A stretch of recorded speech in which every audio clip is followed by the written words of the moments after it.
Ready for the next series? We are going to dig into developing delivery. Why? Because as a speaker, how you deliver your talk is as important to what you write on those pages. So many times I work with speakers who have gone through draft after draft after draft after draft, and then there's not as much time as we'd like to have to work on that delivery piece of you as a speaker on stage. I think that delivery needs to be equal to the time that you spend on your content. It should be about 50-50. There are so many aspects of delivery that you can work on to enhance the message that you ultimately deliver to your audience.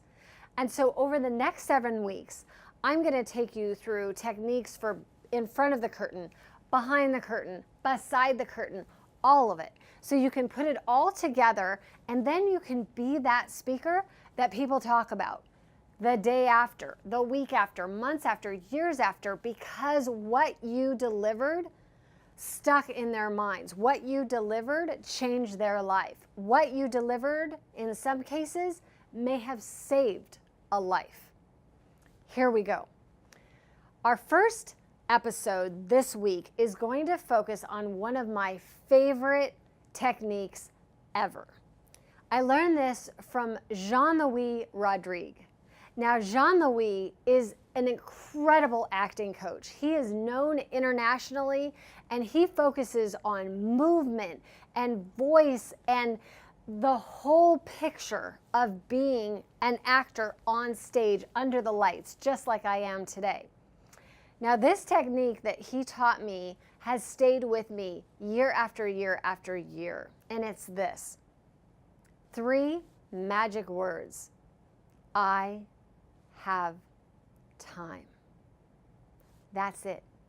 So I was just working with Jean-Louis yesterday, and we were in a theater in Los Angeles, and I was so excited because I was telling him about this new play I'm working on, and so he got me centered and said, okay, Kimberly, first, have awareness to where you are in space. Are you on your toes? Are you on your heels? Be aware of your body and how your body alignment is.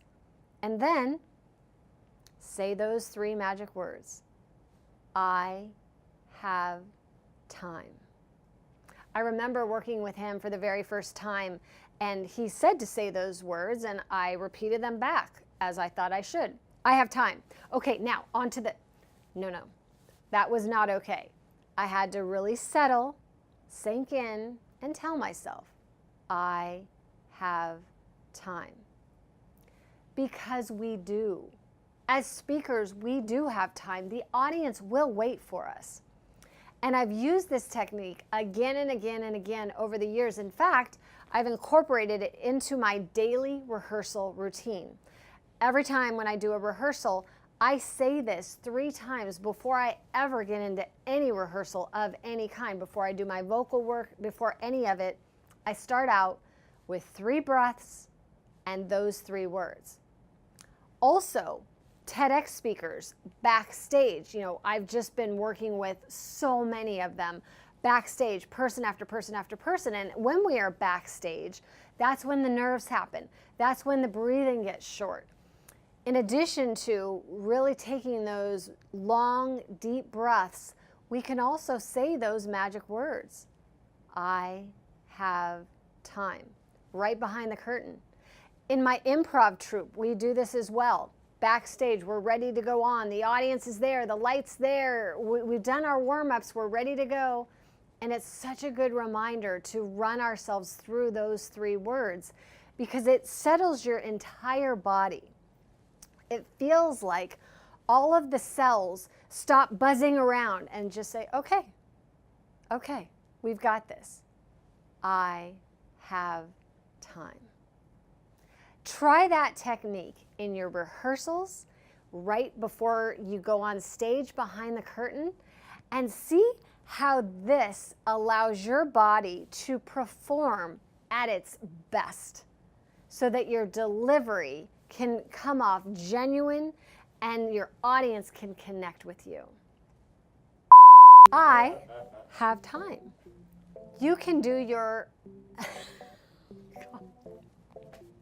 you can do your I have times and connect it with your vocal warm-ups. So for example, you can go deep. I have. Oh, come on, you guys. This is serious work. This is what speakers do. Pre-rehearsals, and you're running around and improv, and like there's all this stuff, and like, oh, is dad here in the audience? You want to be your best and see who's here to support you for improv, and there's a lot of chaos, and then you just remember those words. I have time. And then you can be funny.